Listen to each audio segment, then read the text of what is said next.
Eu só dar o boa noite para ficar aqui no início do nosso vídeo. Então a gente estava já começando a conversar aqui da rotina, do roteiro da nossa prática hoje. Mas só falando rapidamente, então vamos seguir com as preces, a meditação guiada de hoje, que vai ser uma meditação do Retiro de 2019, que a gente inclusive já fez no grupo que a gente passou fazendo umas meditações, né, uma vez por semana, discernindo aparências e designações. É uma prática preparatória para a gente gerar essa mente a partir da mente clara de Shamatha, a gente começa agora a aplicar a atenção. A gente cultiva a atenção e começa a aplicar a atenção para ver. Aí ele vai nos direcionar, né, para o que, é que a gente deve observar nessa fase do texto, né? Bom, então eu vou fechar os microfones e a gente segue então com as preces e a prática e depois a gente conversa um pouquinho e segue nosso estudo de hoje. Então, deixa eu botar aqui.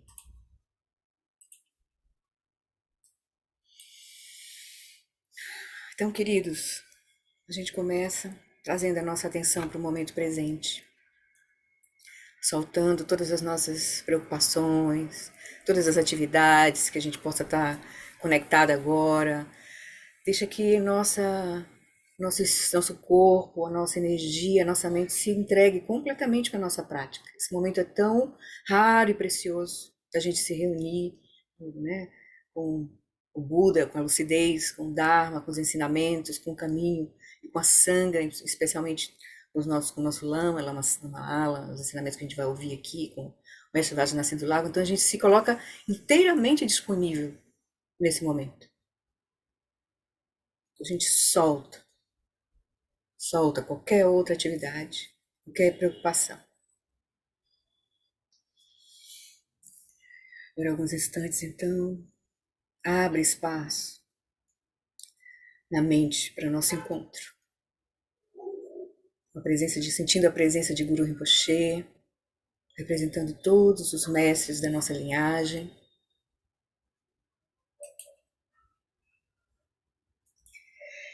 Então a gente começa refletindo rapidamente sobre a nossa condição e sobre o potencial que está nas nossas mãos. Não só nossa, mas de todos os seres.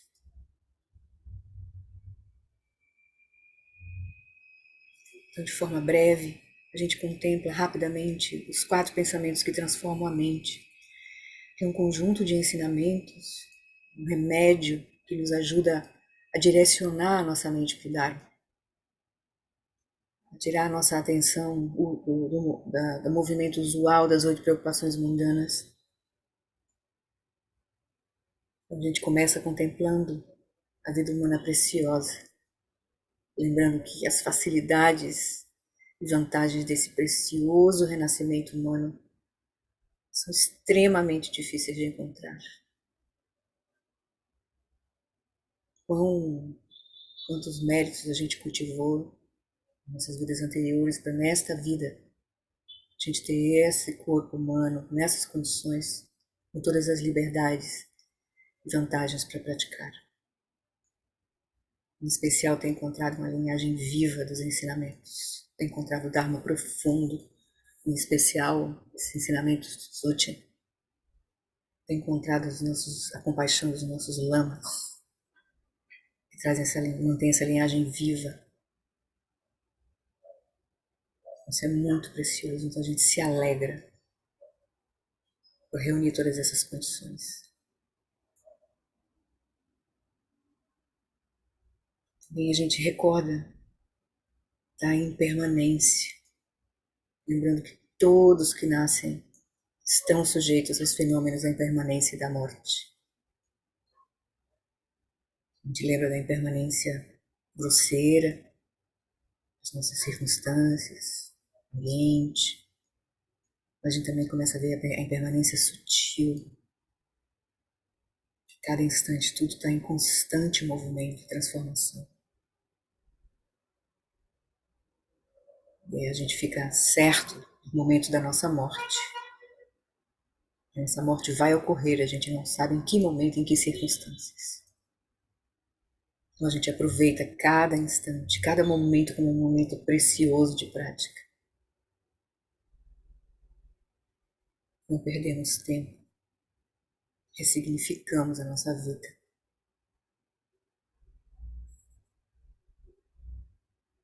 Aí a gente contempla rapidamente a natureza interdependente das causas e condições, a natureza do karma. Lembrando que a causa e o resultado de ações virtuosas e não virtuosas não podem ser evitados. Quando causas e condições se reúnem, é certo que um resultado aconteça. Então a gente cuida das nossas ações, das nossas escolhas, no corpo, em fala, especialmente em mente. Aí começa o nosso treinamento da mente, que a gente vai ver de forma profunda a natureza do sofrimento. Lembrando que a natureza contínua dos três reinos do Samsara é um oceano de sofrimento. Enquanto nossa mente estiver presa à ignorância e à delusão, vai surgir autocentramento, a experiência da dualidade. Com isso surgem as aflições mentais, as ações não virtuosas, sofrimento, insatisfatoriedade decorrente delas.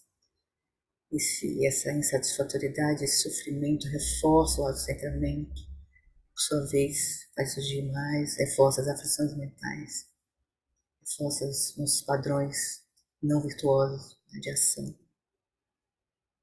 Essa é a prisão, a natureza do sofrimento. A prisão, esse sofrimento é completamente construído pela nossa mente. Então, nós aspiramos nos livrar completamente a nossa mente dessa confusão, dessa ignorância, dessa delusão.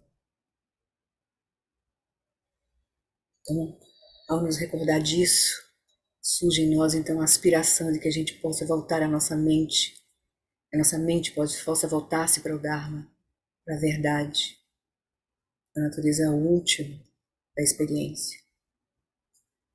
E a gente vê que essa é a nossa condição, mas é a condição de todos os seres que têm uma mente.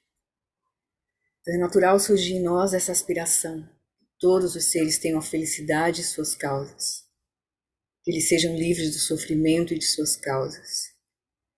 Que eles nunca sejam separados da bem-aventurança sublime, que é livre do sofrimento. Que eles permaneçam em grande equanimidade, livres do apego e da aversão aos que estão próximos ou distantes. A paz que a lucidez traz. Não esse igual ânimo.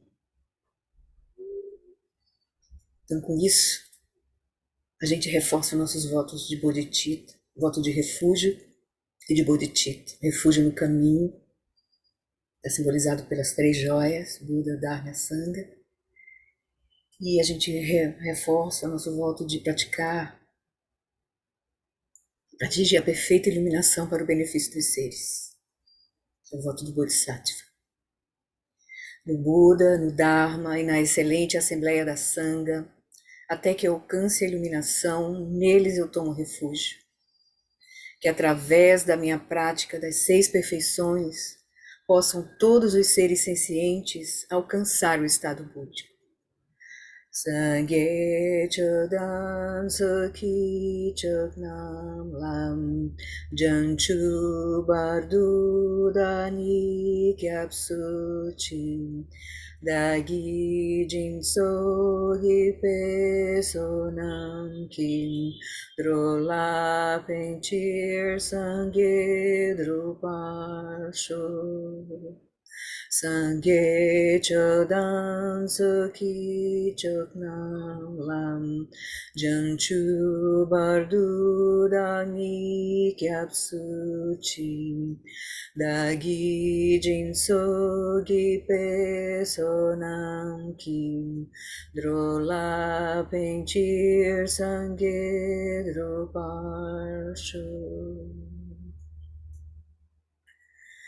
Então, tendo feito esse voto de aspiração, agora a gente pede as bênçãos de Guru Rinpoche, com a prece das 7 linhas, evocando a presença, mas não só a presença, mas as bênçãos que a gente possa receber com a nossa prática, com o nosso estudo, com a nossa contemplação, com a nossa meditação, de remover todos os nossos obstáculos externos, internos e secretos, para realizar que a nossa mente é inseparável da mente iluminada de Guru Rinpoche, de todos os Budas.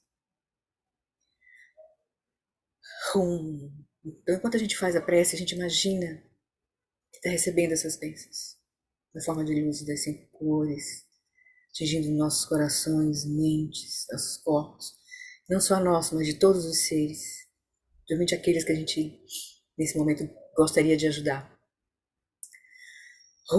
Na fronteira noroeste de Odiana, no coração de um lótus, está sentado aquele renomado como Padmasambhava, que alcançou o espantoso supremo Siddhi e está cercado por uma hoste de muitas dakinis. Seguindo suas pegadas, dedico-me à prática. Por favor, aproxime-se e conceda suas bênçãos. Guru Pema Siddhi Hum.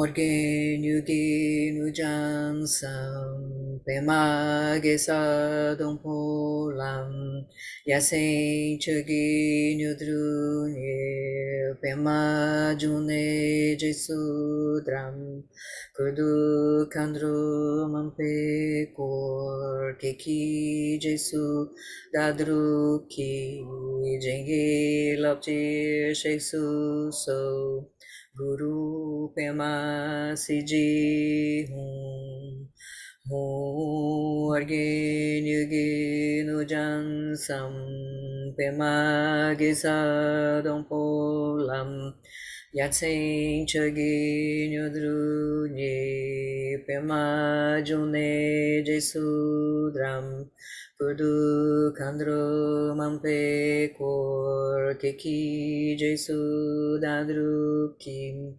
Jingi Lapti Sheksu So Guru Pema Siddhi Hum. E hoje, para reforçar a nossa prática de essa aspiração de que a gente receba as bênçãos de Guru Rinpoche, a gente faz, antes de fazer a nossa prática de dissolução de Guru Rinpoche em nós, a gente vai fazer essa prece, dissipando obstáculos no caminho. Vamos fazer uma vez em português e uma vez em tibetano. Guru Rinpoche, por purificação dos Budas dos 3 tempos. Guru que é grande bem-aventurança, Senhor de todas as realizações.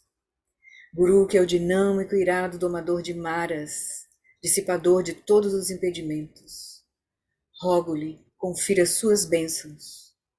Por favor, remova todos os obstáculos externos, internos e secretos e conceda suas bênçãos para que os nossos desejos sejam espontaneamente realizados. Dusum Sangye Guru Rinpoche Nyodru Kundam Dewa Chempo Eja Barche Kunsal Dudu Drapu Sao Soa Depso Jinji Laptu So Chinan Sanwe Barche Jiwam Dan Sampalunji Drupar Jinji Lo Om Ahum Vajra Guru Pema Siddhi Hum Om Ahum Vajra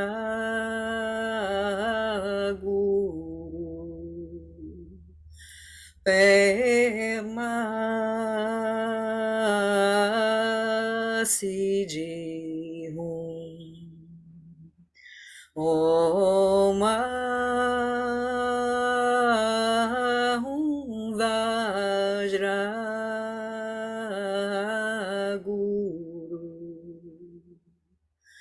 Pema Siddhi Hum.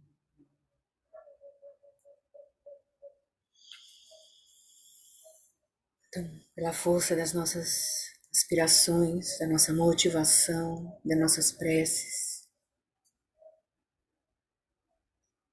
a gente recebe a bênção de reconhecer que o refúgio final é perfeitamente completo em nós,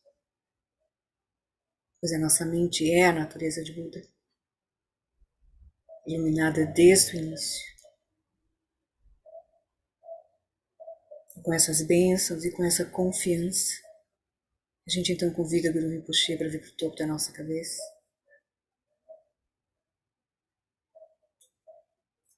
Ele se dissolve em luz, desce pelo nosso canal central, essa esfera luminosa, radiante com as 5 cores de sabedoria, e repousa em nosso coração. E a gente recebe as bênçãos de reconhecer que nosso corpo, fala e mente são inseparáveis do corpo, fala e mente de Guru Rinpoche. Como água derramada na água.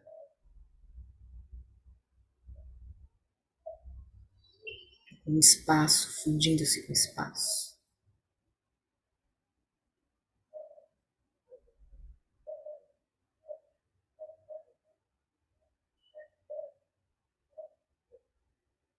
Com essa preparação, com essa confiança, com essas bênçãos, a gente então vai fazer a nossa prática de meditação. Vai iniciar o nosso estudo hoje. Então, queridos, convido vocês para encontrar uma posição confortável.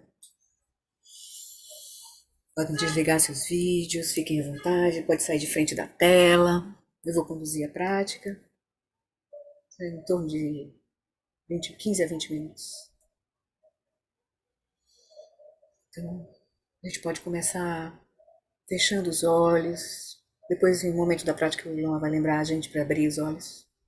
A gente pode começar recolhendo a nossa consciência, um pouco das distrações, se isso for favorável para nós. Fica à vontade. Então, alinha o corpo, deixando o corpo, a coluna ereta, mas relaxada. Solta com uma respiração profunda o ar estagnado, equilibrando o corpo sutil.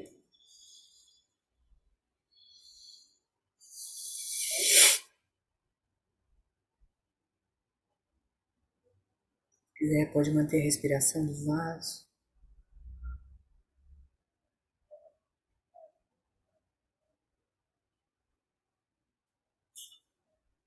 Com os olhos fechados, a gente pode iniciar a prática.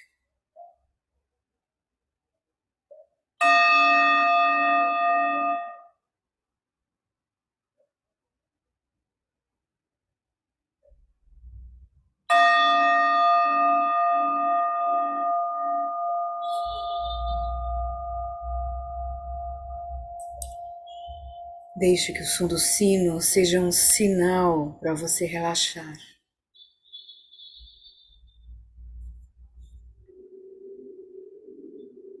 E como sempre, começamos estabelecendo o corpo, a fala e a mente em seus estados naturais.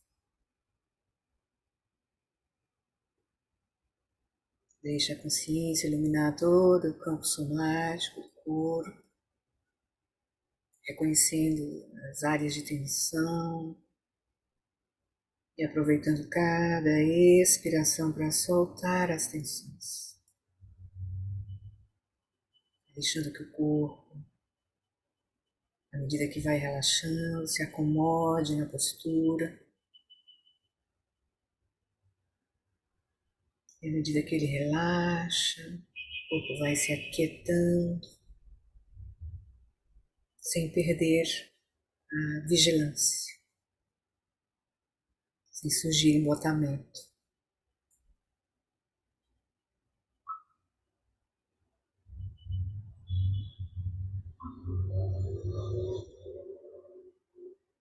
corpo estabelecido, seu estado natural, relaxado, quieto, vigilante. Agora a gente deixa que a fala se estabeleça em seu estado natural. A gente cultiva um silêncio externo, que é fácil, mas também um silêncio interno da mente.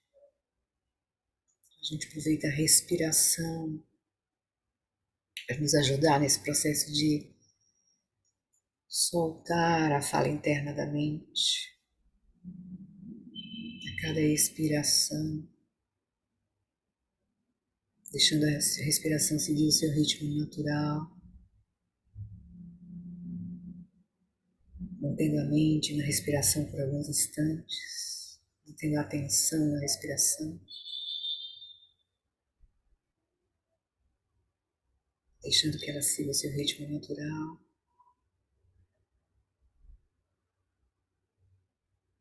A gente aproveita cada expiração para soltar os conteúdos internos da mente.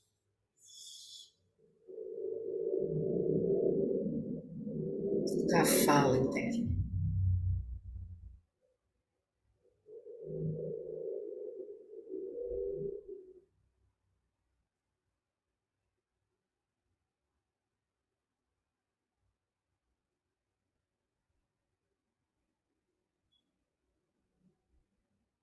Com a mente assim, então, aberta, relaxada e clara no momento presente, soltando as preocupações.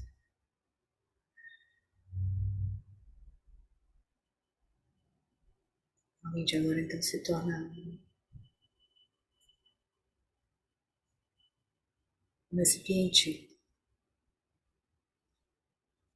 propício para a nossa prática. A gente receber inclusive as instruções para a prática.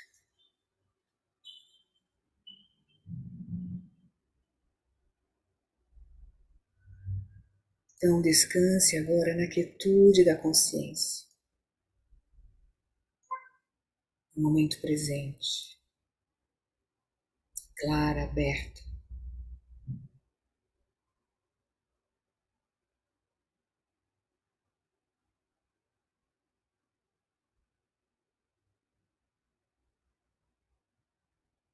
Continuando a repousar na quietude dessa consciência não conceitual e discernente, clara, abra os olhos.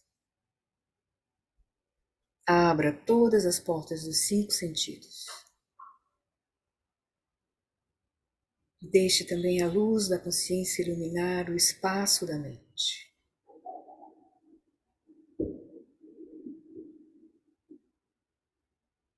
A gente já está habituado a fazer essa prática.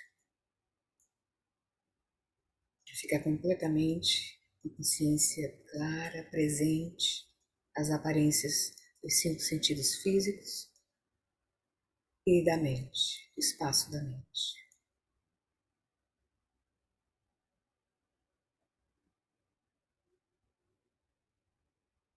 Mas permaneça descansando na quietude da consciência e de forma nua, ou seja, diretamente, tome consciência de todas as aparências que surgem a cada momento.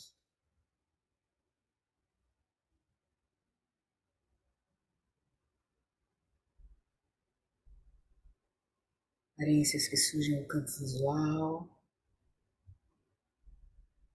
ao campo auditivo, ao campo tátil, olfativo, algum sabor, o campo gustativo. Também no espaço, as aparências que surgem no espaço da mente. Observe de forma nua essas aparências.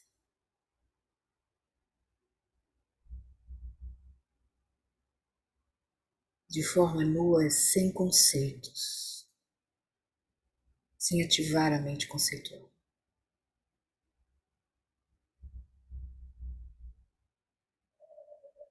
Descanse na quietude da consciência em meio ao movimento das aparências sensoriais e mentais.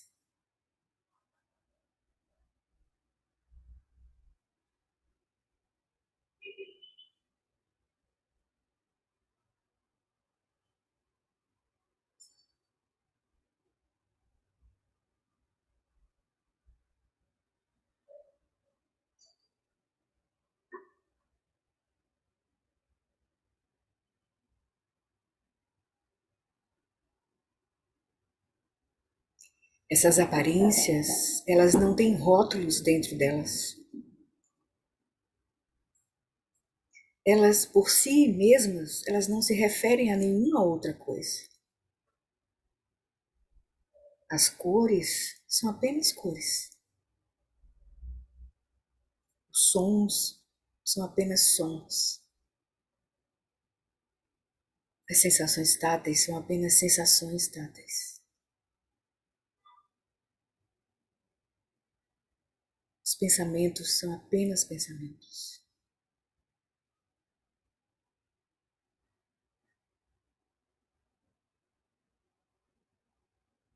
Pela própria natureza, essas aparências não pertencem a ninguém. Elas não se referem a coisa alguma. São apenas aparências, surgindo e desaparecendo a cada momento.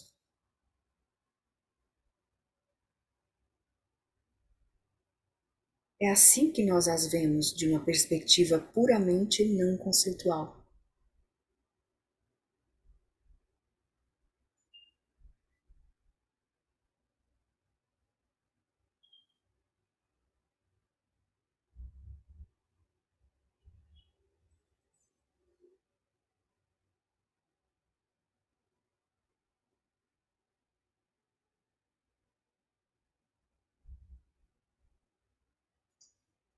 Mas a mente, ela não é apenas não conceitual.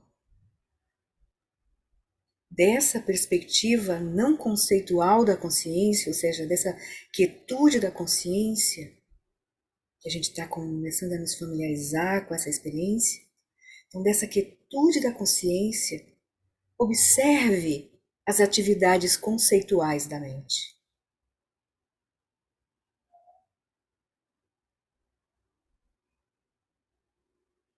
E observe como a mente, no caso a mente conceitual, observe como ela designa conceitualmente os objetos.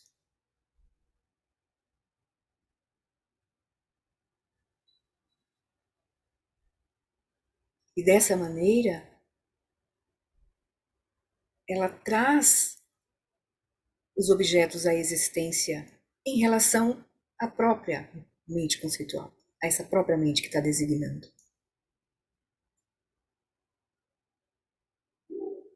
A mente literalmente concebe os objetos. Ela os traz à existência pelo poder da designação conceitual. Observe.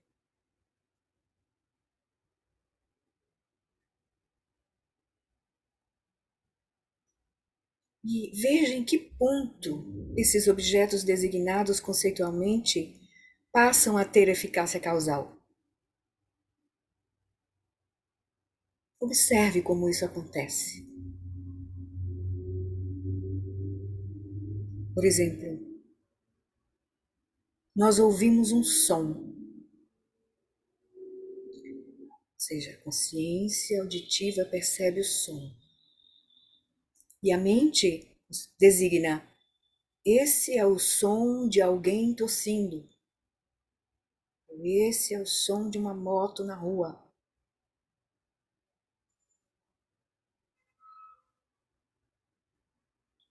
Nós vemos uma cor. A consciência visual percebe uma cor. E aí a mente conceitual apreende isso como a cor de um casaco.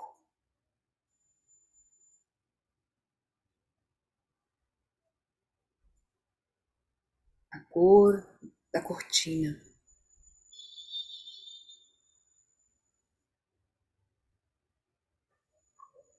Surge uma experiência de sensação tátil e a mente a mente conceitual a apreende como é uma sensação do meu joelho, uma coceira nas minhas costas.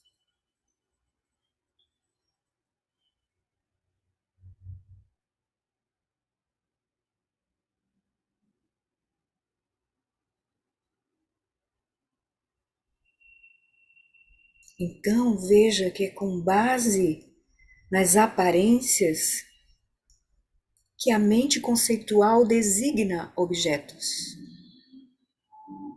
Objetos que têm essas aparências como seus atributos.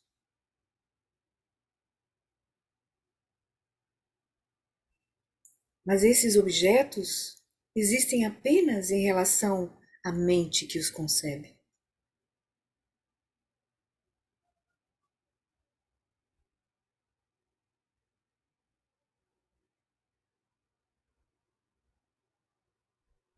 Esses objetos não foram descobertos. Eles são criados pela mente conceitual. Assim como as aparências são iluminadas pela consciência não conceitual. Duas importantes operações da nossa mente. A consciência percebe, ilumina as aparências. A mente conceitual cria os objetos, dá sentido às aparências. Isso é assim ou não? Observe bem de perto.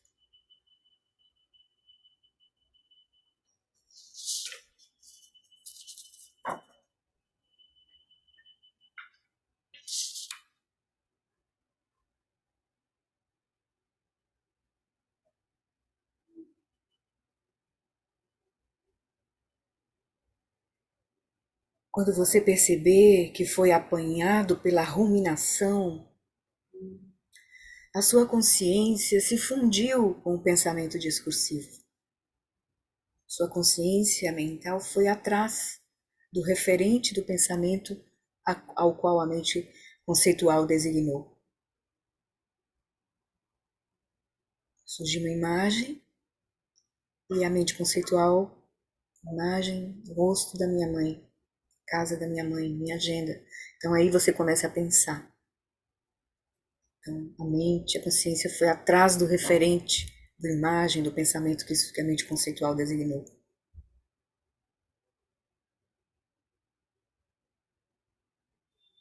E aí quando você observar que a sua mente foi arrastada por pensamentos perturbadores, relaxe. Solte a identificação com o pensar. Retorne para a quietude não conceitual da consciência. Simplesmente observe pensamentos como pensamentos, sem nem mesmo designá-los como pensamentos.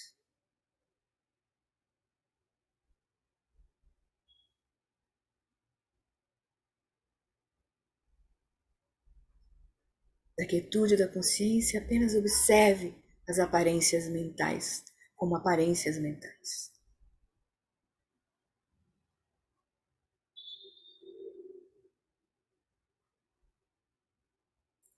Simplesmente observe as aparências, que não têm rótulos, mas que ainda assim são distintas. Elas não estão misturadas.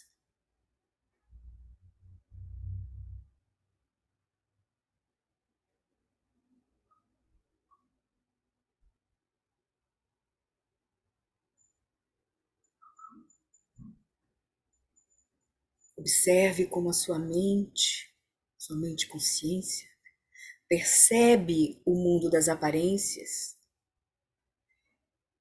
e observe como ela concebe o mundo dos objetos e sujeitos, os quais nós imaginamos que têm as aparências como qualidades.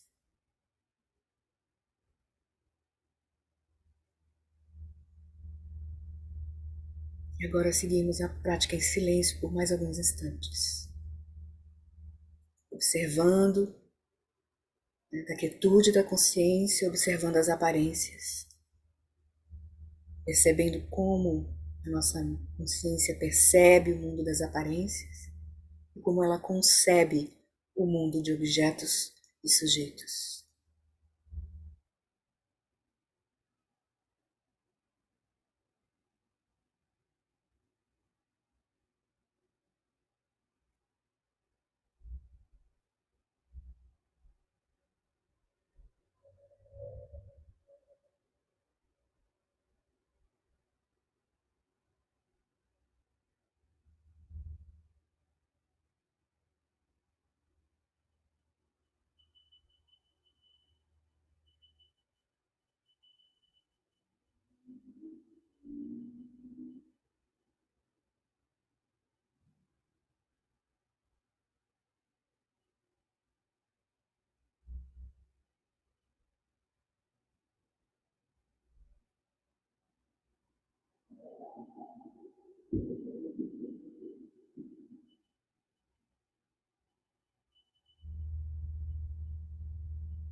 Gentilmente, né, trazendo o corpo, a atenção para o nosso encontro. Relaxa o corpo, solta a atenção.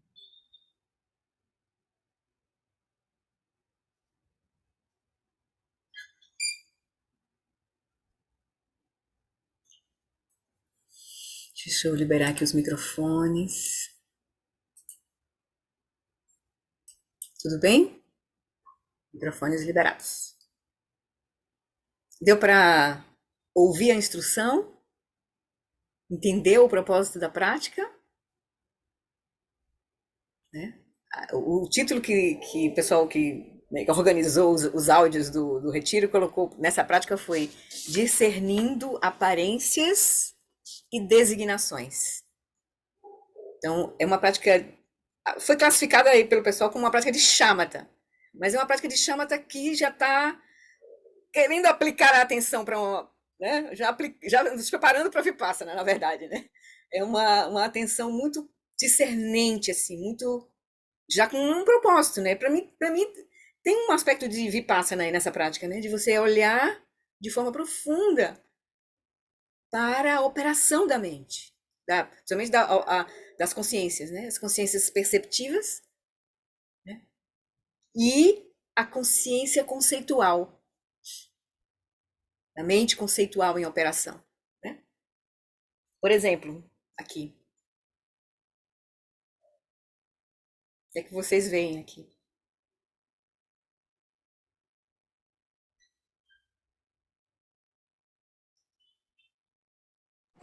Uma taça com incenso. porta-incenso, uma taça. Uhum. Eu- Na verdade, a consciência visual está vendo cores e formas, né? Essa forma aqui, que a gente deu um nome de porta-incenso, ou copo de taça de licor, sei lá, o que a gente quiser usar, né? A gente pode ser pode usar como um instrumento de desenho, né, para fazer círculos, por exemplo, né? E isso aqui, essas varetinhas aqui, que para nós, essa mente que tem uma prática meditativa, né? Veja que essas designações têm a ver com a mente que designou. Tá dentro da matriz da mente que está designando. Então, surgir isso aqui como um porta-incenso só vai surgir para um meditante, né? Para uma pessoa que não tem nada a ver com prática de meditação, com altar, vai olhar isso aqui, que é isso? Como é que foi isso? Botar esses palitos aqui dentro do meu copo, né? Por exemplo, né? Alguém tem um palito dentro do meu copo aqui, não sei o que, enfim. Né? Então, legal a gente. O convite para essa prática é da gente olhar de forma clara a operação da nossa mente. Principalmente o processo de percepção e de atribuição de sentido para a nossa experiência, né? Isso é uma prática muito profunda, né? Que tem um pouco de ligação com um pouco do tema hoje, que vai começar, né? A gente vai começar a estudar. Né? Que, na verdade, o que a gente percebe? Que é a nossa experiência? Que é isso que a gente chama de realidade? Né? Que é isso que a gente chama de eu? Né? Que é isso que a gente chama né, de mundo, nossa casa, nosso, né? Enfim. Então, quando a gente vê, dependendo de mesmo seres humanos que têm uma mesma base, né, comum, por exemplo, um corpo parecido, uma mente que funciona mais ou menos parecido, eles, dependendo do aspecto cultural, eles vivenciam a realidade de forma muito diferente uns dos outros. Quiçá outros seres, por exemplo, nós vivenciamos uma realidade completamente diferente dos animais, por exemplo. Então, a nossa experiência está ligada com a nossa matriz, né, de corpo e mente, né? E a mente está dependendo dos referenciais que estão operando ali. Então, mesmo que tenha uma mente humana parecida, dependendo dos referenciais, a experiência é completamente diferente. A gente lembra, eu sempre gosto de lembrar, por exemplo, a experiência que seres têm em relação a uma cobra. Alguns seres olham para a cobra e salivam, porque eles comem cobra. A cobra é um animal do quintal, assim, né? Como a gente é a nossa galinha, por exemplo, né? Mas para nós, nossa cultura, que a gente não tem a cobra como um animal de alimentação, né? A gente tem medo da cobra, a gente é um animal peçonhento, a gente tem medo diante de uma cobra, né? Por exemplo. Então a nossa experiência está muito vinculada a nossos conteúdos internos, né? Totalmente, né? Vinculada a nossos conteúdos internos. Oi, Alexandre. Falando isso, Lorito, lembrei uma fala do Lama Santos que uma vez me ajudou a começar a tentar compreender um pouquinho essa questão da vacuidade, né, Uhum, das aparências. Que ele falou assim, que a gente se relaciona são com os conceitos, com as formas, a gente não se relaciona com o substrato que dá sustentação à forma, né? Aí quando a gente, uhum. e tudo isso, toda forma, ela é projetada pela nossa mente, né? E a gente começa a ver, eu fui às vezes contemplando, tudo que eu vejo é minha mente que está lá designando, conceituando, né? Achei bem interessante isso. É, exatamente. A gente Hum. vai ver aqui nesse tema que o tema do nosso do estudo hoje é a primazia da mente sobre a experiência, né? E aí a gente vai ver de forma profunda, a gente vai chegar ainda na experiência desse senso de eu, de realidade, né? O que é mais importante? É o corpo, é a fala, é a mente? Então ele vai nos conduzir para que é a mente. Mas a mente, na verdade, ela todos os fenômenos, né? Tá lá o Dhammapada, né? O Lama vai citar também, sempre cita o primeiro capítulo, verso 1 do capítulo 1 do Dhammapada. Todos os fenômenos surgem da mente, precedem da mente, se manifestam na mente e se dissolvem na mente. Então, a nossa experiência é inseparável da nossa mente, na verdade. É inseparável. Mas a gente ainda está operando com essa. Nós estamos operando nessa dualidade. Achar que nós somos isso, esse corpo, essa mente separado, que o ambiente tem os objetos estão aqui fora. né, completamente aqui fora. A gente não tem como perceber as coisas exatamente independente da nossa mente. A nossa experiência é completamente dependente da nossa percepção, né, e da atribuição de significado. Né? O que a gente de fato tá aqui, né? E se a gente olhar de forma profunda, né, a gente vai ver, se eu botar um microscópio, a gente vai ver moléculas aqui, nesse vidro aqui. Qual é a existência desse vidro, de fato? O que é esse vidro? Né? E ele, para surgir esse copo, tiveram muitas causas, condições que foram reunidas para surgir essa forma aqui, né? Essa coisa que a gente, que aí com essa mão a gente toca, sente, né? Usa, pode se ferir, né? A gente cria, a gente vive, a nossa experiência surge, mas a partir dessa dimensão sutil. Tem uma experiência grosseira operando, mas ela é sustentada por essa operação sutil, né? O Lama vai nos convidar a olhar agora isso, né? Então vamos lá. Essa prática a gente vai fazer de novo na sexta-feira. Aí na sexta-feira eu vou aproveitar, a gente vai ler a prática, só para a gente tirar dúvidas sobre a prática mesmo, para entender bem, caso a gente não tenha, né? Agora eu não vou fazer isso para a gente ganhar tempo, para a gente seguir lá, já que na sexta-feira eu vou repetir a prática, eu vou pegar o texto da prática que a gente vai ler e aí deixar bem clara a instrução, para a gente usar isso como uma prática que a gente pode fazer, na verdade, no cotidiano, né? A gente, como o Alexandre falou aqui, cada momento, a cada instante a gente pode estar instalando essa prática. É super, super importante. A gente vai ver quanta confusão surge na nossa relação com as coisas, com as pessoas, com as circunstâncias. Que a gente, começando a olhar isso, a gente vai, pelo menos vai dar um passo atrás, assim, né? Abrir um espaço, né? Certo? Então a gente vê a prática na sexta-feira. A gente faz a prática e estuda rapidinho a prática. E aqui, então, a gente vai seguir pro texto, né? Tá bom?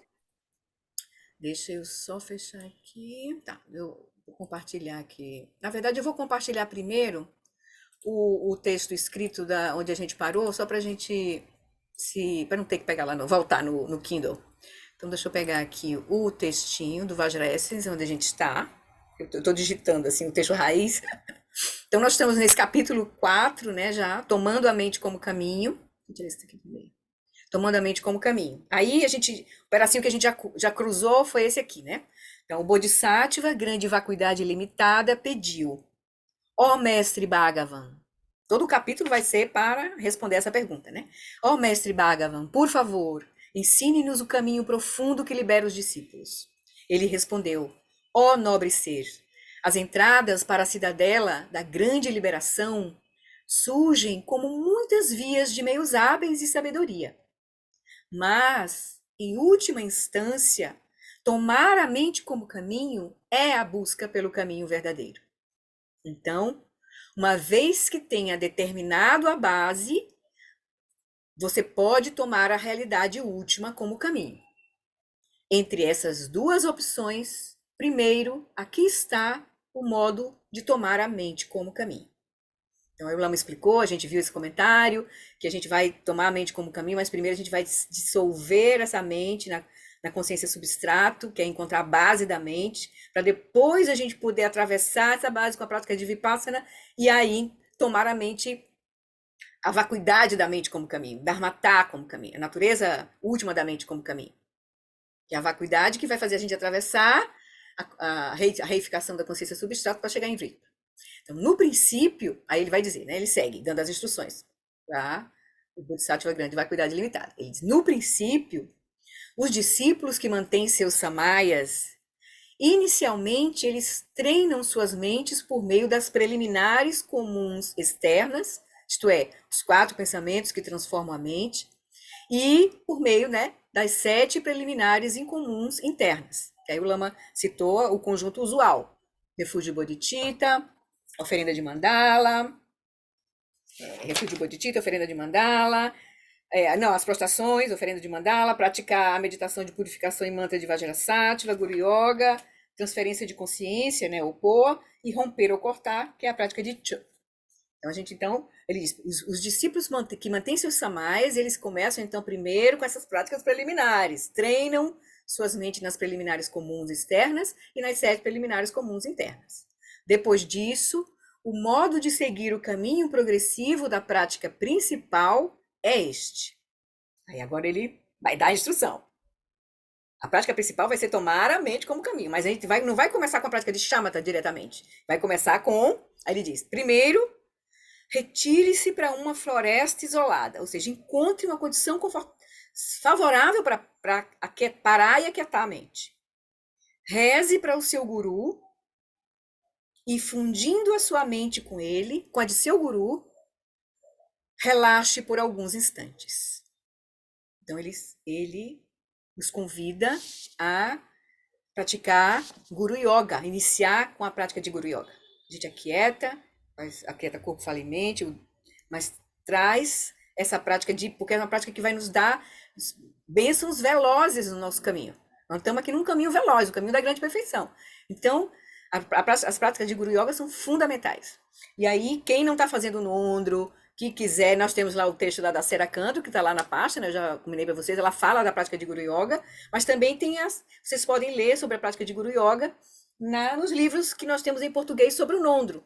Então, sempre tem essas 7 preliminares, né, as comuns e as 7 preliminares incomuns, e todos eles se referem a como fazer a prática de Guru Yoga. Então, tem várias linhagens diferentes, tem umas nuances, porque vai mudar, a prática de Guru Yoga vai ser com uma deidade diferente, dependendo da linhagem, mas nós temos, só para a gente ver a riqueza que a gente tem para essas práticas preliminares, além do texto de Sera Kandro, que é especial e indispensável para o nosso estudo, tem o do Dzongsa Khyentse Rinpoche, Não é para a Felicidade, o do Shagdu Rinpoche, Comentário sobre o Nondro, o do Patro Rinpoche, que é o clássico, Palavras do Meu Professor Perfeito, e o do Mingyu Rinpoche, Transformando Confusão em Clareza. Então, por falta de ensinamentos, não vai ser o motivo para nós deixarmos de compreender que surge em nós pelo menos uma curiosidade de por que essa prática é importante, por que essa prática é importante. Então, a gente começa a olhar diversos mestres, diversas perspectivas, muito interessante. Certo? Mas o Vajra Siddhulal está dizendo, comece com essa prática. Certo? Guru Yoga. Aí ele vai seguir para o próximo tópico que a gente já vai ler lá no texto principal. Vamos voltar lá. A primazia da mente. Então vamos lá. Tudo bem até agora? Tudo tranquilo? Então vamos lá. Vamos lá para o texto principal. Então, nós estamos na página 83 do livro físico. E é a posição do Kindle, que não tá aparecendo para mim aqui agora. Ok. Por que não está aparecendo? Aqui. Bom, tudo bem. Então vamos lá. A primazia da mente. Aí ele diz. Veja, eu queria reler essa partezinha aqui. O último parágrafo do tópico anterior, que é quando ele termina com aqui, né? Então, após manter os compromissos sagrados, que é, no caso, manter as práticas preliminares, né? Acumular méritos, voltar sua mente em direção ao Dharma e assim por diante, a prática principal, eu vou ter um parágrafo, tá, gente? Antes daí.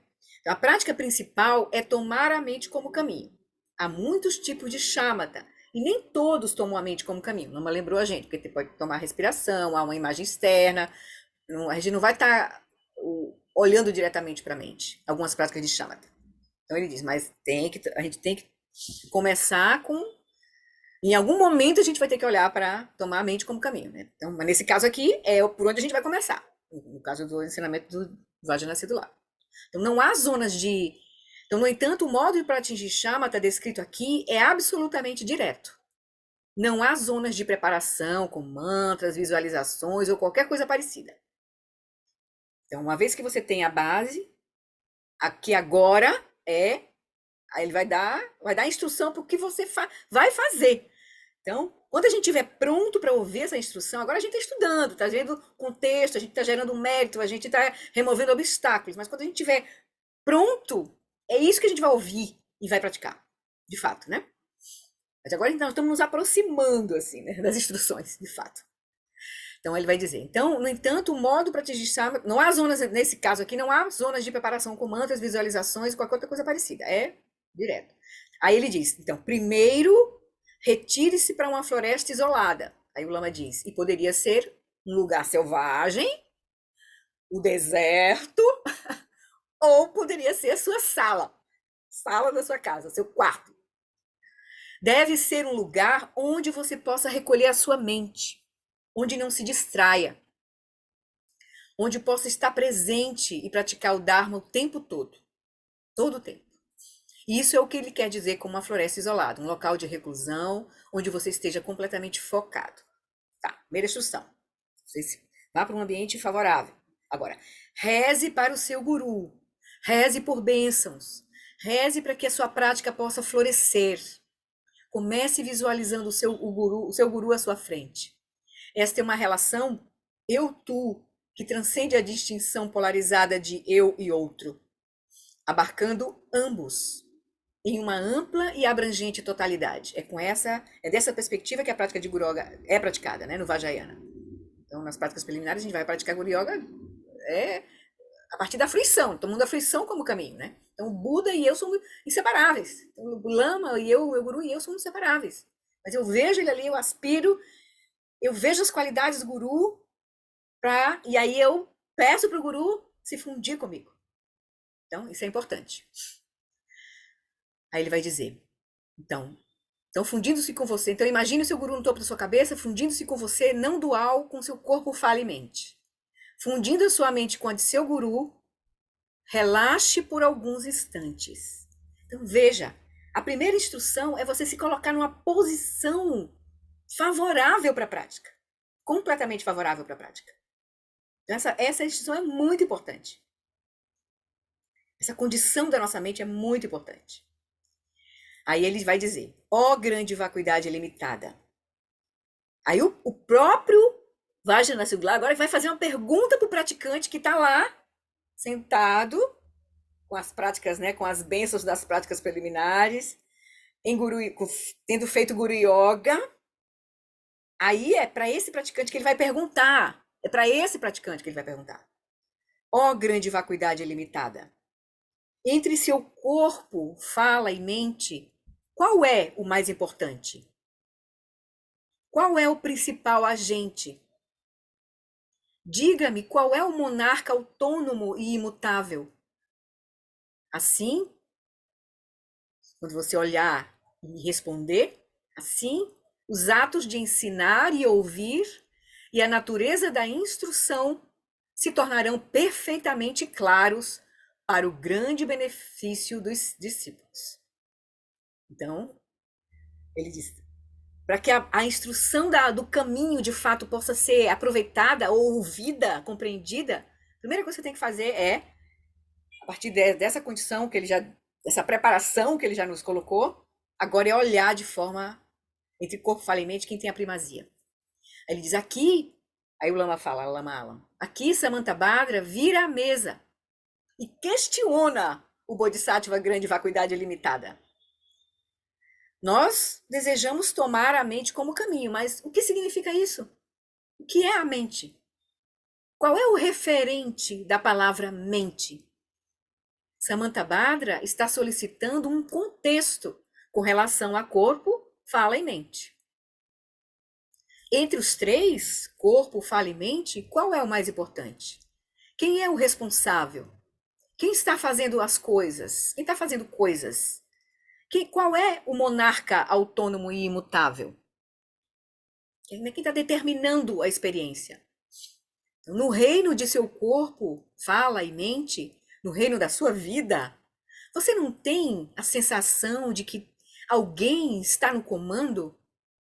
Nós estamos aqui, apenas olhando para esse... Ele está nos convidando a olhar para esse senso de eu. Esse senso de eu, que a gente vagamente, né, diz eu. Vagamente atribui o eu ao corpo, o eu à fala, o eu à mente, assim, de coisa vaga, né? Então ele diz, então você não tem essa sensação de que tem alguém, que alguém está no comando? Quando você está em seu estado mental normal, nem doente, nem em delírio, alguém é responsável, alguém está mandando, certo? Você não tem essa sensação, né? Você acordou de manhã, né? Você acordou nessa manhã, e esse senso de eu, esse monarca autônomo e imutável, parecia ser a mesma pessoa que acordou ontem de manhã. Você não tem essa sensação de que parece haver alguma coisa constante em meio a todo esse fluxo caótico, o ir e vir das emoções, a proliferação de pensamentos e estados de espírito que surgem e desaparecem, desejos que vêm e vão, a respiração também que vem e vai, né? Sensações que se elevam e se recolhem. Você não tem a sensação de que parece haver alguma coisa constante em meio a todo esse fluxo? Não tem a sensação de haver alguma coisa no centro que é imutável? Algo que é consciente disso tudo? Que está no comando? Que fica um pouco distante? Que não é apenas o conteúdo da mente, não apenas a voz dos seus pensamentos, mas talvez algo que direciona essa voz, bem como os movimentos do seu corpo? Não seria uma coisa assim? Quem é esse monarca um pouco distante, autônomo, constante, perene, que é como a gente experimenta esse senso de eu, né? Se o Bodhisattva, que já tem uma compreensão profunda, assim desejasse, se o Bodhisattva Vajra, né, da Vajra, o grande vacuidade ilimitada que fez a pergunta, né? Se o Bodhisattva que já tem uma compreensão profunda assim desejasse, ele poderia responder assim: lamento, Samantabhadra, mas eu já olhei para dentro e não encontrei essa entidade. Eu definitivamente não sinto que exista esse monarca autônomo e imutável. Mas o mestre assume que nós, pessoas comuns, temos sim a percepção de que há alguém no comando. Por meio da investigação, prosseguindo com esses questionamentos sobre corpo, fala e mente, ou que mente fala, e se preparando para relatar os atos de ensinar e ouvir e a natureza da instrução se tornarão perfeitamente claros para o grande benefício dos discípulos. Então, o mestre como que provoca o Bodhisattva para que ele responda claramente, detalhadamente, para que ele investigue e responda. Porque aí os atos de ensinar e ouvir, que virão, né, a seguir, quando ele começar dando as instruções, e a natureza da instrução se tornarão perfeitamente claros para o grande benefício dos discípulos. Então, antes de nos lançarmos para dentro da mente, através de shamatha, que vai ser a prática principal, como ele disse, né, para estabelecer a mente em seu estado natural, né, tomar a mente como caminho, né, cultivar lá, né, atenção, né, a atenção plena unifocada, repousar na quietude da consciência em meio aos movimentos da mente. Então, antes de nos lançarmos para dentro da mente através de shamatha, para estabelecer a mente em seu estado natural, que é a prática de tomar assim, né, tomando assim a mente como caminho, Samantabhadra pede que façamos uma pausa e vejamos se somos capazes de determinar claramente a real natureza daquilo que estamos tomando como caminho. Certo? Então, é uma condição muito importante para poder a gente ver, ele vai dar essa prática de vipassana na natureza da mente comum. Para depois a gente fazer vipassana na natureza da consciência substrato, né? A mente comum, enquanto essa percepção completa, né, as cinco consciências, a consciência mental, né, operando, dando sentido à nossa vida. A gente vai buscar essa mente que dá porque a nossa vida, nós temos o corpo, a nossa fala, a nossa mente, e a gente não sabe bem quem é esse eu que a gente designa. Aí a gente vai olhar de forma clara para ver quem é esse monarca que tudo cria, né? Quem é esse eu, né? Esse eu. Aí ele vai dizer, então aí ele segue. O Bodhisattva, grande vacuidade limitada, então ele respondeu. Ele não disse, lamento, eu não sei, não encontrei. Não, ele vai responder. Porque isso faz parte do próprio ensinamento. Veja que esse ensinamento é por compaixão. O ensinamento vai se detalhar por compaixão dos seres, porque a gente tem exatamente essa experiência de ser, de experimentar esse senso de eu assim, autônomo, né, constante, perene. Então, o Bodhisattva, grande vacuidade ilimitada, respondeu: ó mestre Bhagavan, o corpo é criado pela mente. Quando a matéria e a consciência se separam na morte, a mente segue o respectivo karma e então, deludidamente, agarra-se à aparência de um corpo mais uma vez. Além do mais, o seu corpo no estado de vigília, o seu corpo durante o sonho e os seus corpos após esta vida são todos criados pela mente, que apreende a si mesma. Eles são transformações temporárias que nunca existiram, exceto como meras aparências para a mente. Portanto, visto que a mente é o monarca que tudo cria, ela é de extrema importância. A resposta foi já de um bodhisattva, né? Vacuidade limitada, não foi de uma pessoa qualquer. Ele já botou a resposta lá em cima, compreendendo já a natureza da continuidade da consciência e vendo a natureza, né? O contínuo de consciência, né? Vendo a natureza do karma. Que ele está falando já disso, né? Inclusive, eu encontrei acho que eu vou pegar aqui nesse ponto, a gente ver rapidinho lá no Budismo com Atitude. Deixa eu parar. Não, deixa eu buscar aqui, acho que eu parei, já encontrei aqui. Biblioteca. Ah, não, sorry. Budismo com Atitude, tá aqui. Pronto, eu já separei aqui o trecho. Lá no Budismo com Atitude, quando a gente viu sobre o karma, que é as preliminares, lá no também tem as preliminares lá no Budismo com Atitude, nosso estudo da quarta-feira, que é o Lojong, né? O treinamento da mente em 7 pontos, é fundamental, assim, para a nossa prática, né? Então, aprofundem o estudo do Budismo com Atitude, né? E aí ele diz lá na página 55 do Budismo com Atitude, ele diz assim: a consciência é um contínuo, sendo no tema sobre o karma, a consciência é um contínuo ao longo de diferentes estados: sono, sonhos, estado de vigília, morte, estado intermediário e renascimento. A resposta do Bodhisattva teve a ver já com essa percepção, certo? Já foi lá percebendo essa natureza do contínuo de consciência, né? Aí o Lama segue aqui, a gente vai ler só mais 2 parágrafos. Freud escreveu: na vida mental, nada que tenha se formado pode perecer. Tudo é de alguma forma, olha, Freud escreveu isso, tudo é de alguma forma preservado. E, em circunstâncias adequadas, uma vez mais, pode ser trazido à luz.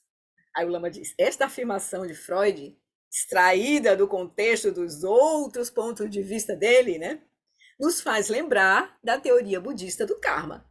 Ações do karma, ações e suas consequências.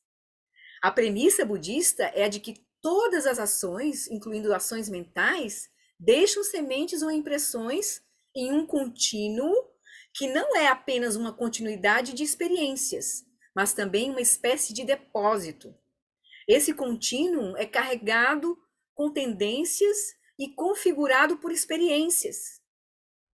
Então, esse contínuo, a consciência substrato, que é um contínuo que segue de vida para vida, é carregado com tendências e configurado por experiências. Quando algo acontece com você, seja traumático ou alegre, a experiência se deposita na forma de memória, dando origem a tendências emocionais e comportamentais. Dessa forma, o contínuo de consciência, ou fluxo mental, é configurado pelos efeitos cumulativos dos pais, dos amigos, da educação e do ambiente de maneira geral. O contínuo mental também é configurado por nossas ações. Engajar-se em um determinado tipo de ação desenvolve uma tendência, um padrão ou hábito que é criado e depois reforçado. No início, a ação é difícil. Fazer uma coisa nova é sempre difícil. Mas depois torna-se mais fácil à medida que o hábito se torna mais e mais, né, profundamente arraigado. Alguns hábitos se desenvolvem muito mais facilmente do que outros. Responder com irritação quando algo desagradável acontece é um hábito muito facilmente adquirido. Mas A irritação e a indignação são apenas duas das muitas respostas possíveis a algo desagradável. Quando um motorista se comporta de forma rude em uma rodovia, gesticular e proferir um sermão sobre a natureza da humanidade pode ser um hábito. Outra opção é simplesmente sair do caminho. Um hábito reforçado por ações subsequentes, desencadeadas por eventos externos, é um tipo de karma. Então, eu queria só lembrar dessa perspectiva do karma, que é dessa perspectiva que ele está respondendo aqui, né? Quando a matéria e a consciência se separam na morte, a mente segue o respectivo karma.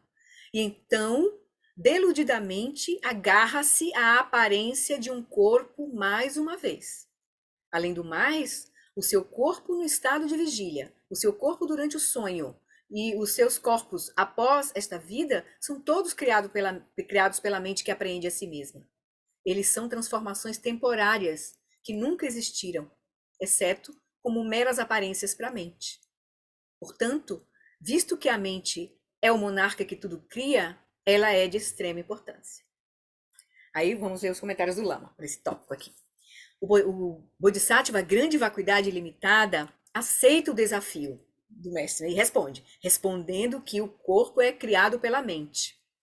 Se isso é verdade, no Ocidente moderno nós viramos tudo de cabeça para baixo. Porque no Ocidente moderno nós acreditamos que a mente é criada pelo corpo, pelo cérebro. E muitas pessoas, incluindo psicólogos e neurocientistas, nem mesmo param para questionar isso. Porém, aqui o Bodhisattva diz que o corpo é criado pela mente. E é o que nós estamos convidados a ver. Isso aqui é uma prática. Nós estamos sendo, é uma instrução de prática. O livro todo, o Vajrayasana todo, é uma instrução de prática. Instrução essencial de prática. Então, ele está dando isso. Pare e olhe, investigue, veja. Então, a gente não vai ficar com a resposta do Bodhisattva, a gente vai investigar. Que a gente questione e que a gente veja diretamente. Então, ele vai dizer, respondeu foi isso, o corpo é criado pela mente. Como você percebe o seu corpo? Quer você use um microscópio para observar no âmbito genético ou no âmbito de tecidos, ossos e órgãos, tudo o que surge para você, todo o conhecimento que você tem do seu corpo, consiste em aparências para a sua mente. Você nunca observa nada além de aparências para a sua mente. E não creio que haja um neurobiólogo que desafie isso. Todo o nosso conhecimento sobre a matéria deriva de aparências para a mente. Então, nesse sentido, o corpo é criado pela mente.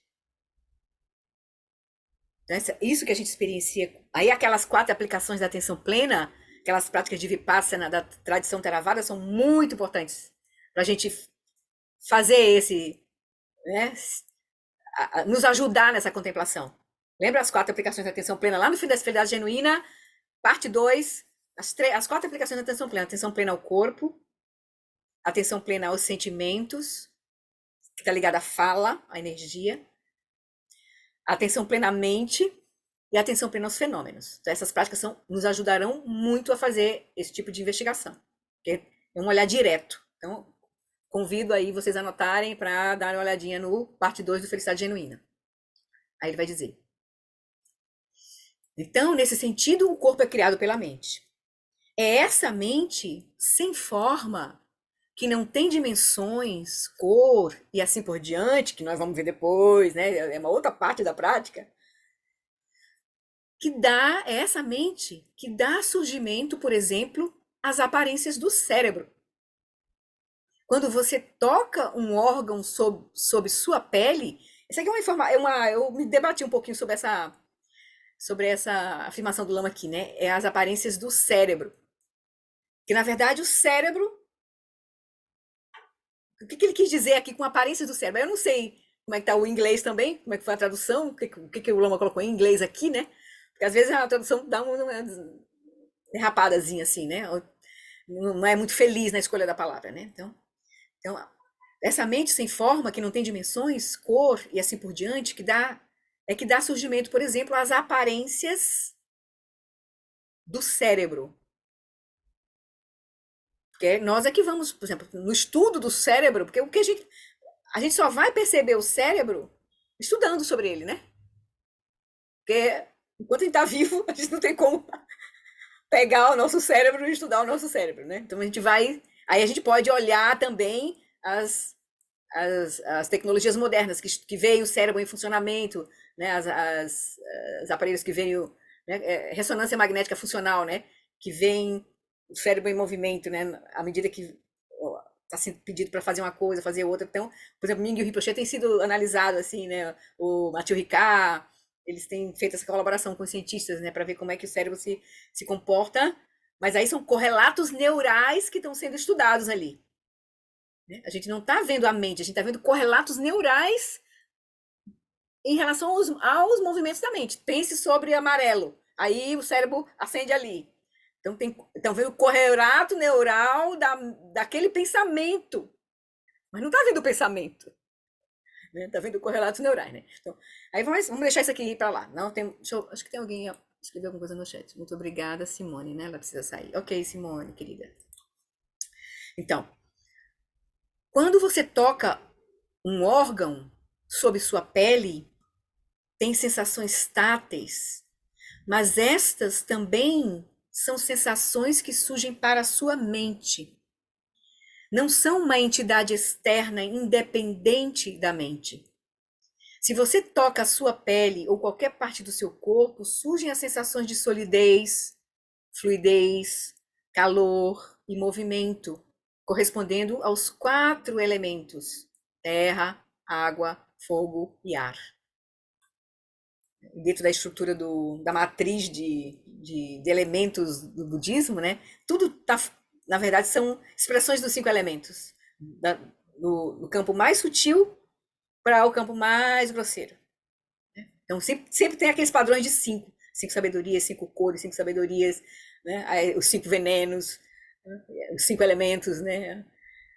Enfim, 5 lungs. Então, tudo que você percebe, as sensações de solidez, fluidez, calor e movimento, né? Tudo também são aparências para a mente. Tudo o que você sabe a respeito do seu corpo consiste em aparências para a mente. Isto ilustra o significado da declaração do Buda, lá no Dhammapada que eu falei, né? Todos os fenômenos são precedidos pela mente, provêm da mente e consistem da mente. Então a gente não tem como experienciar nada que esteja independente da nossa mente.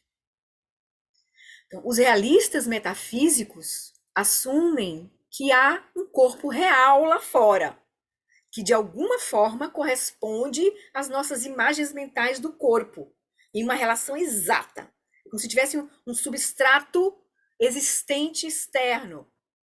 Aí o Lama vai dizer, a gente não tem como determinar a existência desse substrato externo independente da mente, porque a nossa experiência é dependente da mente. Então, não tem como você falar, é como se fosse uma caixa preta. O substrato externo, a natureza do substrato, que a gente está chamando de externo aí, e é existente aqui, né, que alguns realistas metafísicos colocam, a gente não tem como determinar. É uma caixa preta. É uma caixa preta.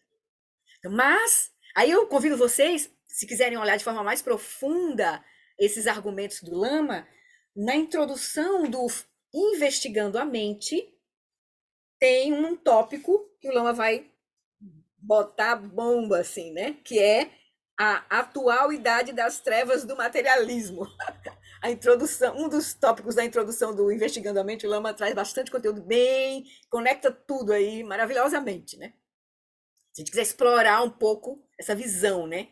E se convencer, né? Porque o Lama vai mostrando, a partir dos ensinamentos mais recentes da mecânica quântica, da ciência moderna, que eles estão chegando perto do que o Buda está dizendo. Estão se aproximando do que o Buda está dizendo. Né? Então, os realistas metafísicos assumem que é um corpo real lá fora, que de alguma forma corresponde às nossas imagens mentais do corpo em uma relação exata. Isso é um pressuposto aí dos realistas metafísicos. Inclusive, tem escolas budistas que têm essa visão de realismo metafísico. Acha que mas tem algo lá fora. Isso as escolas mais Shiravacas, ligadas aos Shiravacas, né? Mas a gente pode olhar depois, tem os ensinamentos do Khenpo Tsuten Gyatso sobre as várias escolas, né? Fases da meditação sobre a vacuidade. Também mostra um pouco esse descortinar dentro do próprio budismo da natureza da vacuidade. Tá? Vai aos poucos também nas próprias escolas, assim, ela vai se aprofundando, né? Então, os realistas metafísicos assumem que é um corpo real lá fora que de alguma forma corresponde às nossas imagens mentais do corpo em uma relação exata.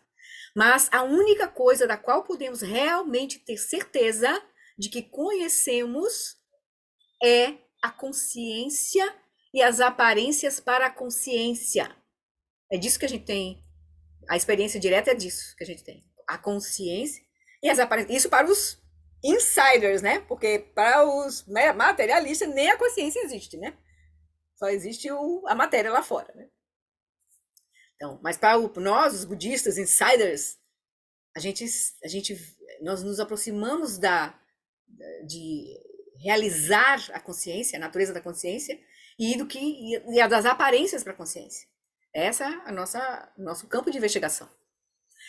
Vamos relacionar isso com a distinção que o Buda fez entre nome, nama, e forma, rupa, nama, rupa. E também dentro dos ensinamentos dos 12 elos é o quarto elo. Então, vamos relacionar isso com a distinção que o Buda fez entre nome e forma.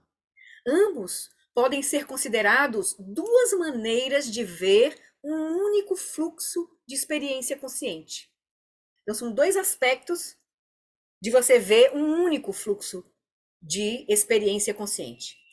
Nomear, o aspecto do nome, né? Então, nomear é a experiência vista subjetivamente como o processo mental de identificar um objeto.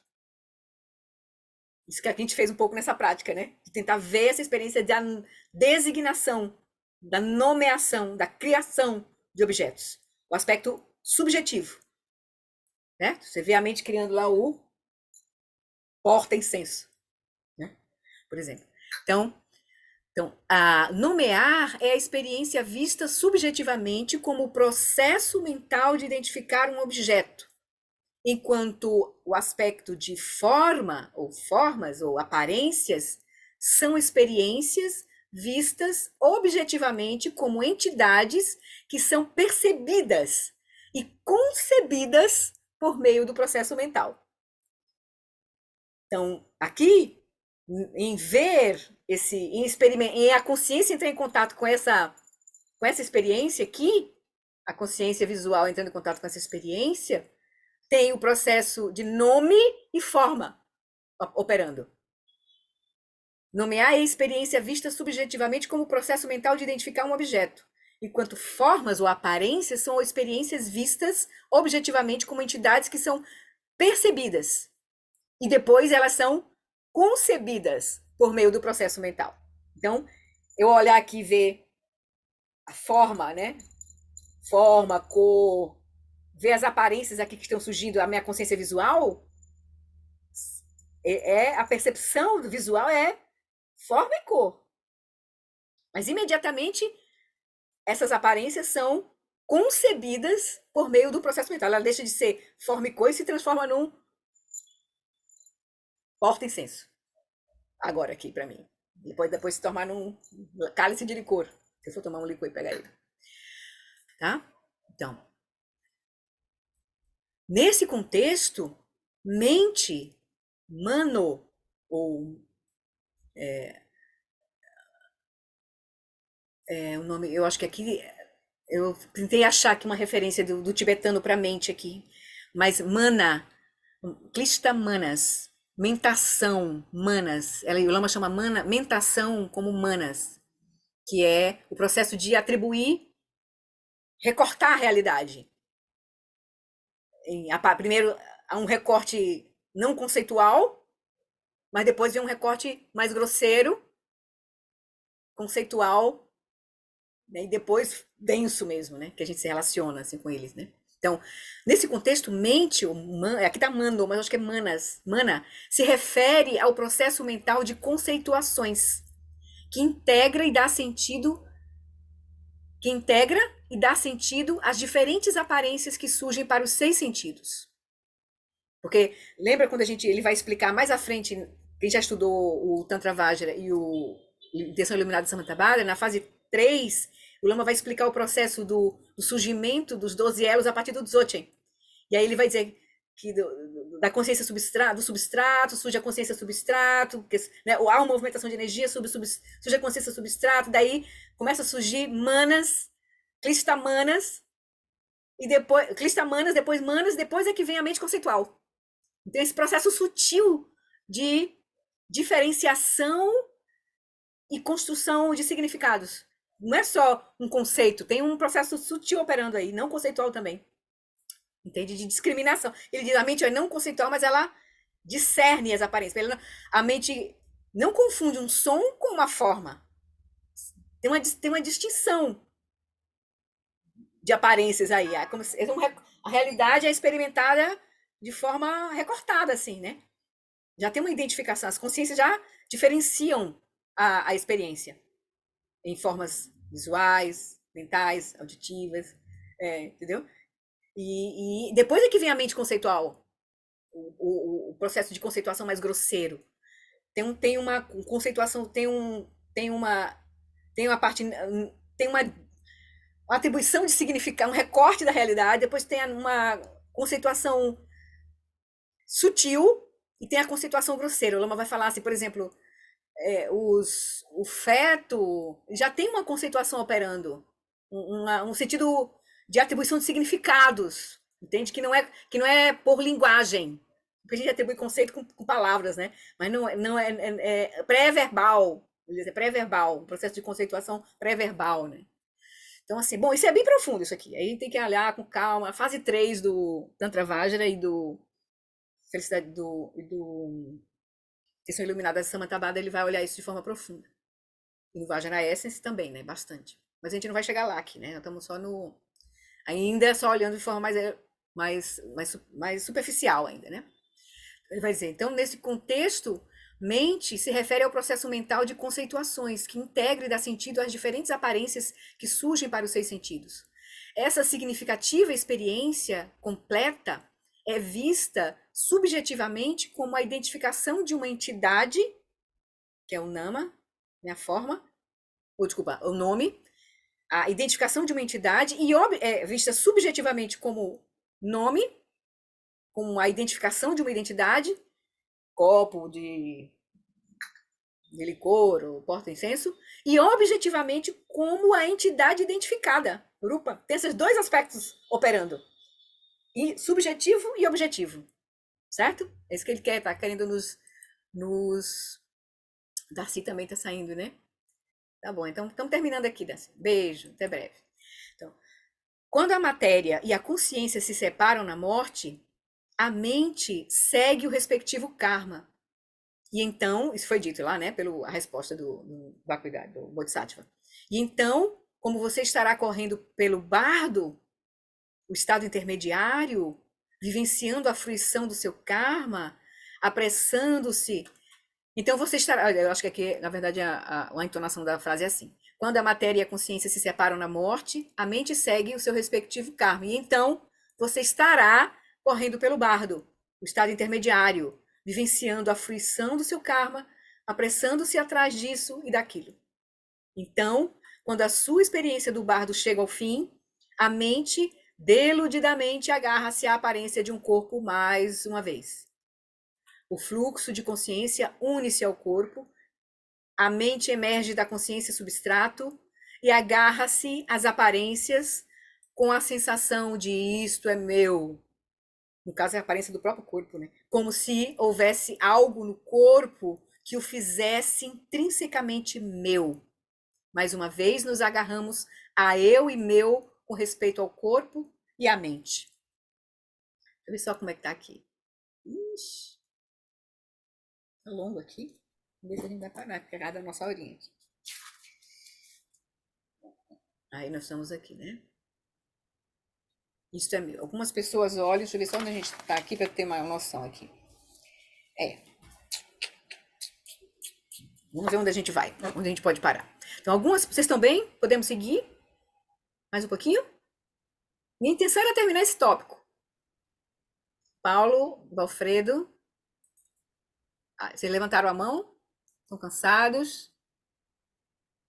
Oi, Eu levantei, Flori, sim, eu acho que no parágrafo anterior, eu sim. acho que as palavras-chave aí são a questão da vista subjetiva e objetiva. A operação subjetiva da mente, né? E aquilo que surge aparentemente, né? E Quando, Objetivamente.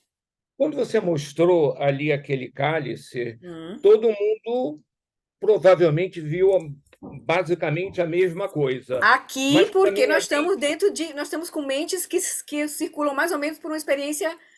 A gente tem mais ou menos experiência comum, né? Todo mundo já viu um cálice, provavelmente aqui. Todo mundo já viu um incenso aqui, né? Por isso que foi essa resposta, né? eu estou indo a uma coisa um pouquinho Sim, anterior a essa. Simplesmente a visão. Tá? Através dos nossos olhos, nós vimos essa forma e nós vimos essa cor. Provavelmente nós vimos coisas muito semelhantes. sim, Agora, para minha experiência, isso pode ser um copo de licor, para outro pode ser um amparo aí para, enfim, para alguma coisa, um peso de papel, ou pode ser um porta-incenso. Então, eu acho que essa questão, eu pelo menos interpretei dessa essa maneira. aí seria assim, esse substrato aqui, A nessa forma, coisa, né? Essa coisa aqui, né? o Rupa, a forma, é uma visão objetiva da coisa. Todos nós temos basicamente as mesmas sensações. Agora, o nome, ele é subjetivo. Ele depende da minha Sim. mente, da minha experiência prévia. Pelo menos foi isso que eu Agora sim, entendi. esse olho, esse olho aqui tá vendo se esse olho aqui tá vendo isso aqui, tá vendo essa forma, né? Esse olho, mas um animal, por exemplo, não vai ver essa forma aqui, não vai dar esse significado, né? Por exemplo, o Lama gosta de explicar assim que os pássaros não conseguem ver o vidro, porque não tem vidro na experiência deles. Por isso que eles ficam batendo, eles ficam tentando atravessar o vidro, né? E se morre os insetos, né? Nas janelas, grandes janelões assim de vidros transparentes, né? Então eles não têm experiência de vidro. A gente tendo um vidro, a gente, ops, né? Às vezes até acontece a gente não ver o vidro porque tá tão limpo que a gente pá, né? Bater, né? Não sei se já aconteceu com você. Mas, os animais não veem o vidro como vidro. Eles vão bater, né? Até cansar, né? Oi, diz. É interessante isso, assim, mas aí essa coisa. Existe uma coisa fora que corresponde, né? À nossa experiência. O que que é isso que está aqui fora? O que que é esse vidro? Aí, se a gente botar um microscópio, a gente já não vai ver mais ter essa visão que a gente está vendo aqui com esse olho, né?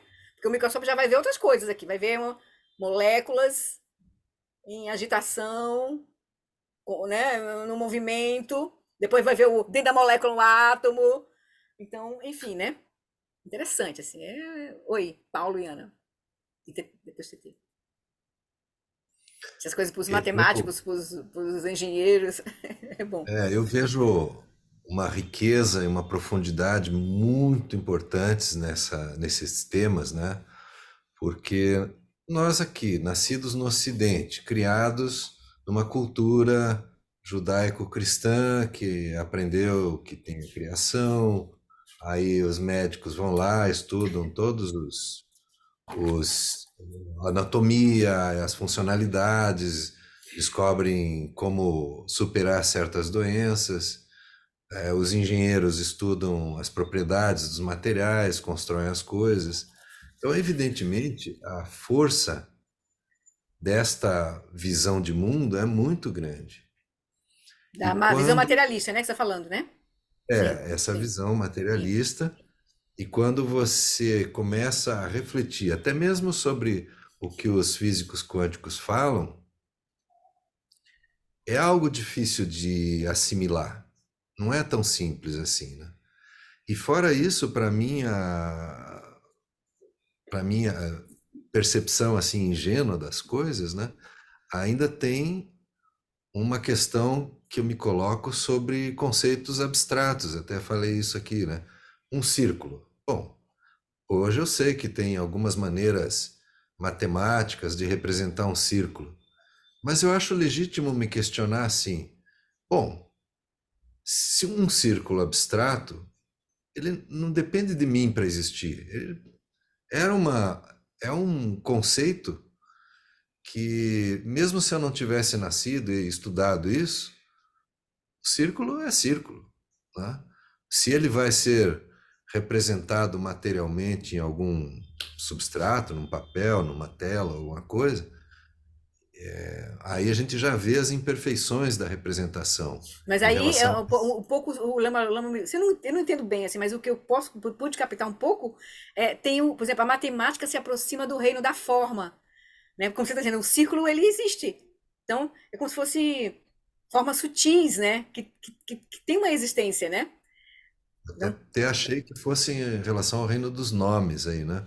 Nome e é. forma, que ele tem mais um conceito do que uma Sim, mas aí não é o materialidade. reino da forma. Aqui não é forma aqui como ele está colocando agora. Agora ele colocou forma como aparência, né? Aqui nesse Nama Rupa, forma aí é como aparência, né? Aparência. Não é Sim. só forma grosseira, é aparência, né? Eu vejo, para mim, um longo caminho ainda para que isso seja realmente É fundamental. Olha, internalizado. é muito difícil a gente penetrar na compreensão da vacuidade. É muito, não é simples, porque a gente já está imerso nessa cultura. Primeiro, né, o fato de a gente já estar imerso nessa cultura que é materialista, e a gente não tem é, as ferramentas para olhar de forma profunda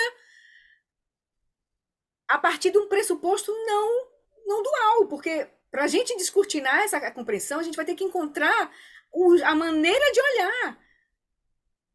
Então, se a gente só olha as coisas, né, como ele vai dizer lá na frente, né, os cientistas com os pressupostos materialistas, que tudo que tem existência, aquilo que é quantificável, né, mensurável, né, a gente então não consegue ver o que não é físico, quantificável, mensurável. Então a Fora que gente. essas coisas têm uma relação causal, né? Se eu pegar Isso, isso aqui e bater na cabeça, vai doer. exatamente. Então ainda tem mais isso, né? Aí então não é fácil a gente entrar nesse reino da compreensão da vacuidade. E Uhum. é por isso que as práticas vão ser fundamentais, as práticas de meditação vão ser fundamentais para isso. Porque a gente vai ter que cortar, a gente tem que atravessar a mente conceitual. Então não é fácil, né? Nós temos que ir além das 8 elaborações conceituais. Mas é bem interessante É muito olhar para interessante, é isso. muito interessante. Mas a gente vai vendo aquilo que essa possibilidade, que essa hipótese, como eu gosto de dizer, essa hipótese já vai abrindo na nossa vida. O que a gente já pode soltar só em admitir essa hipótese, né? Com Então a gente. certeza, num nível mais grosseiro, é muito fácil a gente admitir. Uhum, Por exemplo, um daltônico não vê a mesma cor isso. que eu enxergo. Uhum, uhum, É um míope, ou uhum, enfim, daí a gente começa a ver. uhum, Ou então a pessoa que é muito vaidosa, ela uhum. valoriza muito o cabelo, ou outra Uhum. que é muito. Enfim, a gente consegue Já- separar um pouquinho, mas acho que até chegar no ensinamento do Buda eu tenho um longo caminho. Agora, nós todos, nem se preocupe. Antes de TT, para dar para TT, e a gente vai encerrar aqui, TT, porque também está cada hora, mas só me ver uma coisa quando você estava falando, Paulo, é que uma coisa que a gente precisa ver. Ai, ver uma coisa era uma coisa bem sutil, peraí. É que a mente.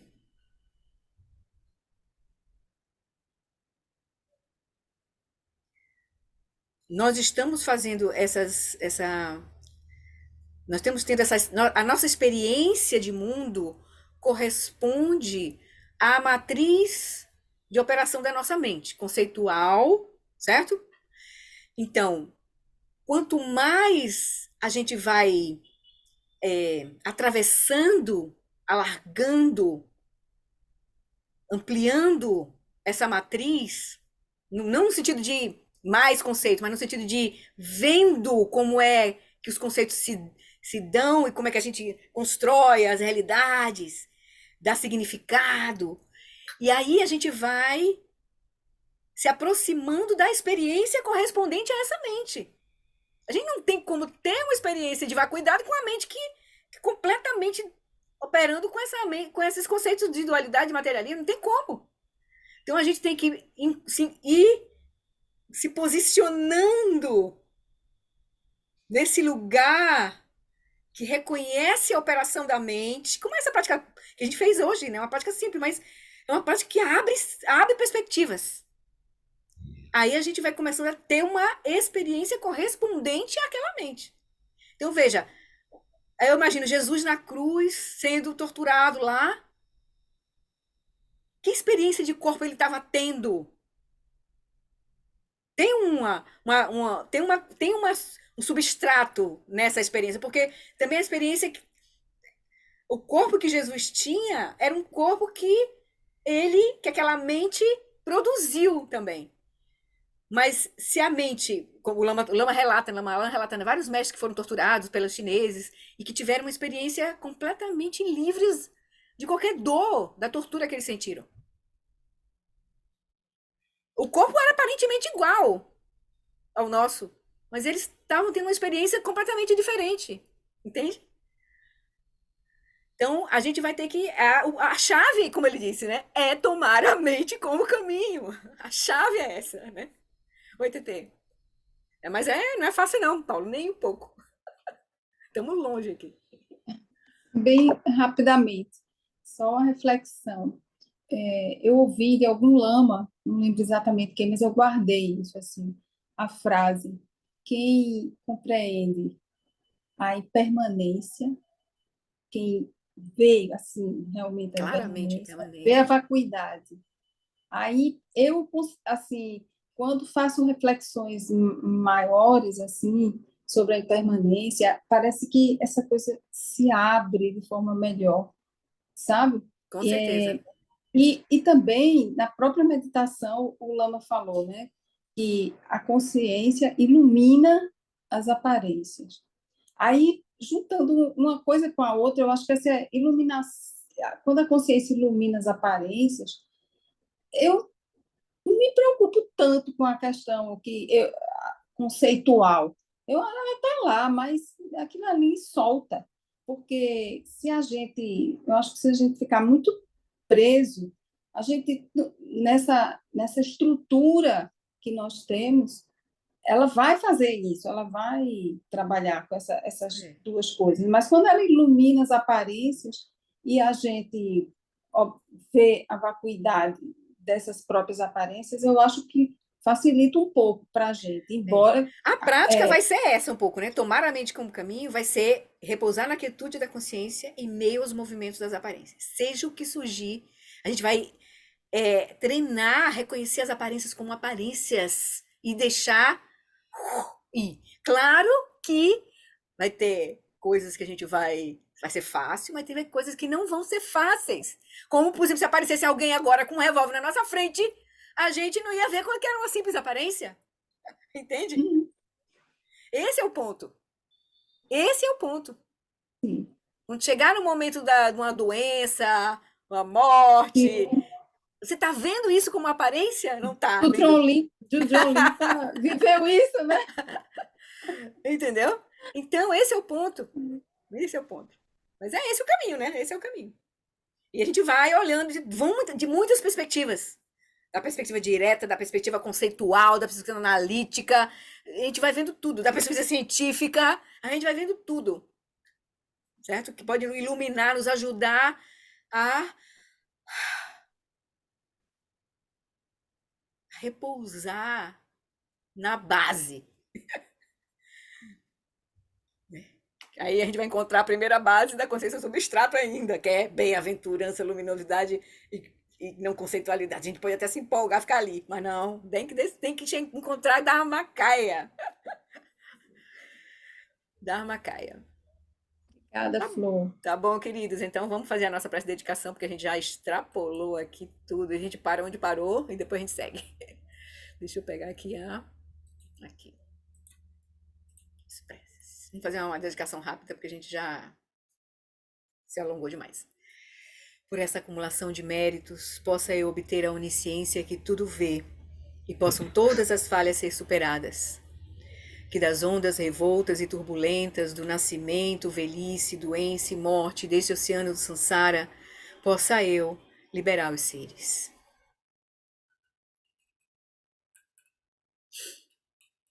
Que o professor Shakyamuni, o grande Vajradhara, e aquele que sustenta os mistérios de todos os jinas, Padmasambhava, possam firmar os pés de lótus daqueles que sustentam os ensinamentos e fazem com que os feitos do Buda brilhem como o sol e a lua.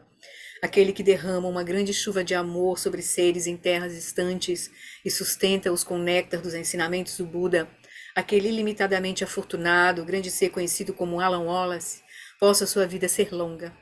Em Jambudvipa em geral e especialmente no Ocidente, você ilumina os ensinamentos dos jinas como a luz do sol. Ó Mestre, possam sua longevidade e seus feitos ser muito extensos, e possa você guiar todos os seres no caminho da liberação. E nunca soltar nossa mão até a gente tenha perfeita liberação. A extensiva tradição da transmissão de Padmasambhava é a escola da tradução antiga da grande perfeição. Do John Limpa é o sustentáculo desses ensinamentos da essência definitiva. Que seus profundos termas possam ser preservados pelo estudo e pela prática, para que não diminuam até o final da existência condicionada. Por essa virtude, possa eu rapidamente realizar o Lama de Odiana e possa eu conduzir todos os seres, sem exceção, a esse estado de realização. Eu adi niduda, orge lama drugyune, droati kemalupa, dei sala gopar, show. Está bom, queridos. Boa noite. Obrigada pela companhia. Tamo junto, todo mundo Obrigada, no mesmo Florinda. barco, Obrigada, correndo atrás. Flora. Obrigado. Tchau, Maravilhosa. queridos. Obrigada, Quem tchau. puder, na sexta-feira a gente vai repetir e vai Tá. olhar e vai olhar a condução da prática. Tá bom? Beijos. Beijo. Obrigada, Tchau. Floria. Deixa eu parar aqui.